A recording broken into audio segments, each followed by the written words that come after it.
तालिबान ने अफगानिस्तान पर कब्जा कर लिया, कोई असर हुआ क्या वहां?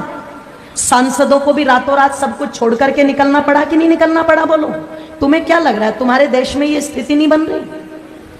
तुम्हारे बीच से अगर किसी एक बहन बेटी ने कोई बात टीवी डिबेट के ऊपर बोल दी और वो बोली है जो लिखा हुआ है, प्रमाण है, वो झूठ नहीं है, वो कोई अलग से निकाल करके नहीं बोली।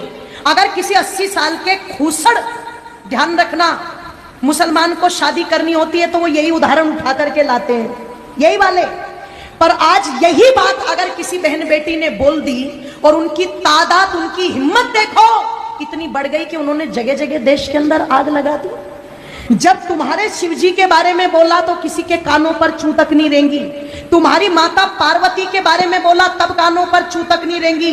उन्होंने सीता को व्यभिचारिणी बता दिया तो तुम्हारे कानों पर चू तक नहीं रेंगी।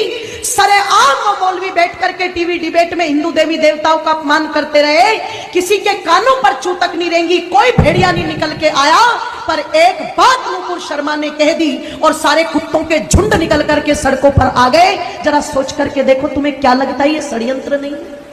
तुम्हें क्या लगता है ये पहले से कोई योजना नहीं है? आप जाते हो इबादत करने के लिए और उधर से एकदम से इतने पत्थर तुम्हें कहां मिल जाते हैं कि पुलिस वालों को पीछे हटना पड़ता है, पर वो पत्थर खत्म नहीं होते। आपको क्या लगता है इसके पीछे कोई योजना नहीं है? और इसके पीछे कोई योजना नहीं है कि जो भाईचारे के गीत सुनाए जाते हैं वो सारे के सारे गीत हमारे लिए है, क्या वो उन पर गीत लागू नहीं होता? अगर इतने शांति के स्थापित करने वाले हैं, अगर इतनी अल्लाह ताला की इबादत करने वाले हैं, तो जब नुपुर शर्मा के लिए देश में आग लगा दी तो जिन कुत्तों ने, ध्यान रखना, कन्हैया लाल की गर्दन काटी है, उनके लिए भी सड़कों पर आना चाहिए था कि नहीं आना चाहिए था? तब तो पता लगे कि ये भाईचारे का पाठ दोनों तरफ से चल रहा है। और तुम एक पक्ष को लेकर के आग लगा दो देश में और दूसरे पक्ष पर तुम दुदकारी डाल करके बिल में घुस जाओ, इससे पता नहीं लगता। ध्यान रखना, इसलिए थोड़े से सचेत हो जाओ। थोड़ी सी तो आवश्यकता है आप लोगों को जागरूक होने की। थोड़ा सा तो विचार और मंथन चिंतन माताओं तुम भी करो कि तुम कर क्या रही हो आज।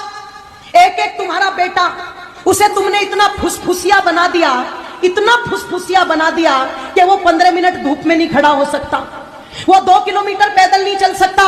वो इतना फुसफुसिया सुख सुविधाएं देकर के बना दिया, सपना सजा करके बैठे, हम तो इतनी संपत्ति जोड़ के देके जाएंगे, हम तो इतना बैंक बैलेंस जोड़ के देके जाएंगे, हम तो इतने बड़े बड़े मकान दे करके जाएंगे। एक बात मेरी याद रखना, चाहे सब भूल जाना, एक बात मेरी पर याद रखना, सब भूल जाना। जिस दिन जिसकी तादाद ज्यादा होगी और जिसकी हुकूमत ज्यादा होगी, तुम्हारे कोठी बंगलों पर राज तुम्हारे बच्चे नहीं करेंगे, वो करेंगे।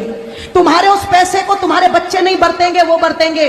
तुम्हारी संपत्ति पर मालिकाना अधिकार तुम्हारा नहीं होगा, उनका होगा। अगर यकीन ना हो तो कश्मीर का इतिहास ज्यादा पुराना नहीं है, अगर यकीन ना हो तो पाकिस्तान को अलग हुए ज्यादा समय नहीं हुआ है, जब रातों रात अपना सब कुछ छोड़कर के वहां से भगना पड़ा था। वो जमीन भी छोड़ी, वो कोठी बंगले भी छोड़े, वो धन संपत्ति भी छोड़ी। और इससे ज्यादा और दुर्गति क्या होगी कि छोटे छोटे दुधमुहे बच्चों को अपना पेशाब पिला पिला करके भारत तक उनको लाना पड़ा। तुम सोच करके देखो, ये स्थिति हो चुकी है। और अगर ये पहले हो चुका है, आगे नहीं होगा, ऐसा बिल्कुल भी मान करके मत चलना।